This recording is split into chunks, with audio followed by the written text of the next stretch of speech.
Bonjour à tous, heureux de vous retrouver en cette 6e semaine de Carême de notre Père, chemin de conversion. Et aujourd'hui, nous allons voir que ton règne vienne. Nous touchons presque au but, alors ne nous relâchons pas, c'est le grand danger. La fin du Carême part souvent en brioche, on a pris, pour notre plus grande chance, peu de résolutions, voire même une seule, alors tenons nos résolutions. Voilà, nous sommes dans le triptyque final, sur la terre comme au ciel. Nous avons vu que ta volonté soit faite sur la terre comme au ciel. Eh bien, nous voyons aujourd'hui que ton règne vienne sur la terre comme au ciel, en lien avec cette dernière parole, que ta volonté soit faite. Cette volonté, c'est que le règne de Dieu vienne, pas uniquement pour nous, mais dans tout le cosmos, tout l'univers, et que tout soit à nouveau dans une union totale avec Dieu. Que l'éternité de son ciel devienne l'éternité de notre ciel visible et invisible. Alors, voyons ensemble cette demande. Je ne sais pas si vous vous souvenez, mais il y a quelques années, on voyait fleurir au bord des routes, comment on appelle ça, les transformateurs. Voilà, les transformateurs EDF, et ils étaient revêtus d'un énorme tag « Jésus revient ». La grande question, c'était, est-ce que c'était une invocation ou alors une information? Enfin, peu importe. Quel qu'en soit le sens, nous sentions aucune connivence avec ces taggeurs évangéliques à tendance apocalyptique. Or, nous ne nous en rendions pas compte, mais la récitation du Notre Père nous incluait naturellement dans leur sillage. Alors que ton règne vienne, j'ai envie de rajouter entre nous soit dit, le plus tard possible.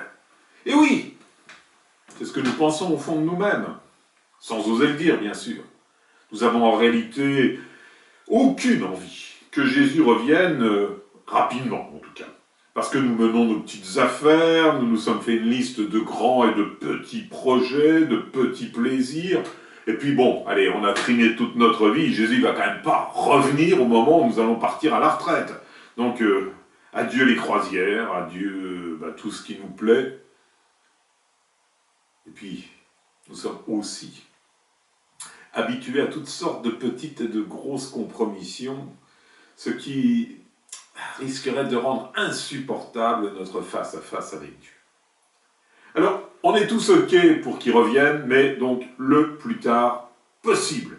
Et nous pourrions mettre sur nos églises, Jésus revient demain, un peu comme le fameux coiffeur qui avait mis sur sa devanture, on rase gratis, demain, on rase gratis.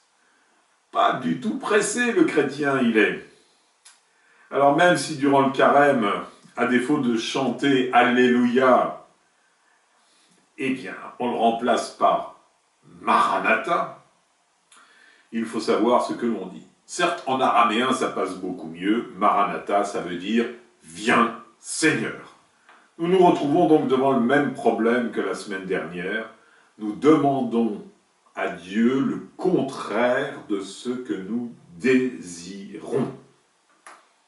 Saint Cyprien nous ouvre une perspective et il dit, et vous trouverez ça dans le catéchisme de l'Église catholique au paragraphe 2816, je cite, « Il se peut même que le règne de Dieu signifie le Christ en personne, lui que nous appelons de tous nos vœux tous les jours et dont nous voulons hâter l'avènement par notre attente. » Waouh! Waouh! Hâter le retour du Messie. J'envie depuis très longtemps le zèle des Juifs hassidiques du XVIIIe siècle en Europe centrale qui, sous l'influence de leur fondateur, le Baal Shem Tov, le maître du bon nom, attendaient avec un désir brûlant la venue du Messie. Ils pensaient même que leur attitude pouvait influer sur sa venue.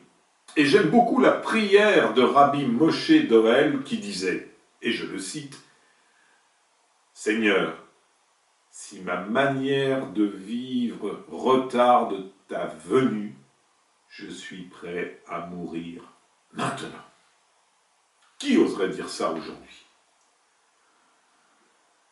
Nous savons que le Christ nous a fait la promesse de revenir, ce qui marquera l'accomplissement de toutes choses en ce monde.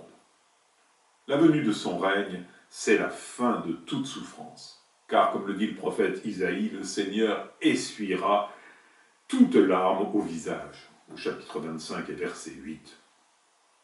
Alors si Jésus lui-même nous dit de demander au Père que ton règne vienne, cela veut dire que nous pouvons hâter le moment de sa venue. Alors, est-ce que nous ne devons pas y travailler énergiquement? J'aurais même envie de dire énergétiquement, et j'aurais encore envie de surdire énergénétiquement. Parce que nous sommes là pour ça, nous sommes là pour faire advenir le royaume de Dieu. Pourquoi ce peu d'enthousiasme? Est-ce que c'est parce que la venue du règne s'accompagne d'images apocalyptiques qui nous effraient? Craint-on d'être pris dans des cataclysmes dont Jésus lui-même nous dit qu'ils seront effrayants? Je vous invite à aller lire Luc au chapitre 21, verset 25 au verset 28.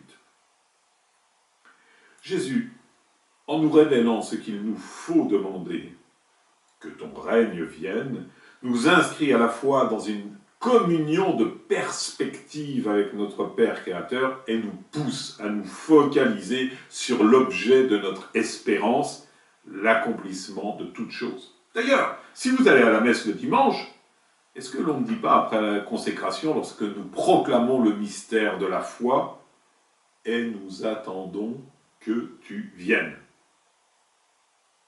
Ouais, attend-on vraiment? Là encore, prenons-nous vraiment au sérieux ce que nous disons? Or, c'est ce peu d'enthousiasme que nous avons à aspirer au retour du Seigneur et à la venue de son règne, moi, qui me surprend. Cette demande concernant la venue du règne de Dieu est très liée à la précédente qui souhaitait que sa volonté soit faite. Il s'agit donc que Dieu règne sur tout, ayant mis l'ennemi à ses pieds, comme le dit saint Paul. Je vous invite à lire la première aux Corinthiens, chapitre 15, versets 24 et 28. Que ton nom soit sanctifié, que ton règne vienne, que ta volonté soit faite, c'est en réalité une seule et même demande que nous adressons au Père et qui se déploie dans le temps et l'espace à l'ensemble de la création. Alors approfondissons notre communion de cœur et de volonté afin qu'elle soit unie à la volonté du Père. Invoquons durant cette semaine dans notre cœur la venue du Seigneur, en répétant régulièrement « Maranatha, viens Seigneur Jésus ». Je vous propose 3 sujets de méditation pour approfondir ce temps. Premièrement, aspirons-nous vraiment à la venue du règne de Dieu? Deuxièmement, demandons à être libérés de nos peurs quant à la venue du règne, que notre peur soit remplacée par une joie active. Et troisièmement, prions cette semaine de tout notre cœur pour le retour du Seigneur. Vous pourrez retrouver l'ensemble de cet enseignement avec des textes complémentaires de Saint Cyprien, du catéchisme de l'Église catholique, de Thérèse d'Avila, en allant sur www.monastère-invisible.com. Bonne semaine et que son règne vienne.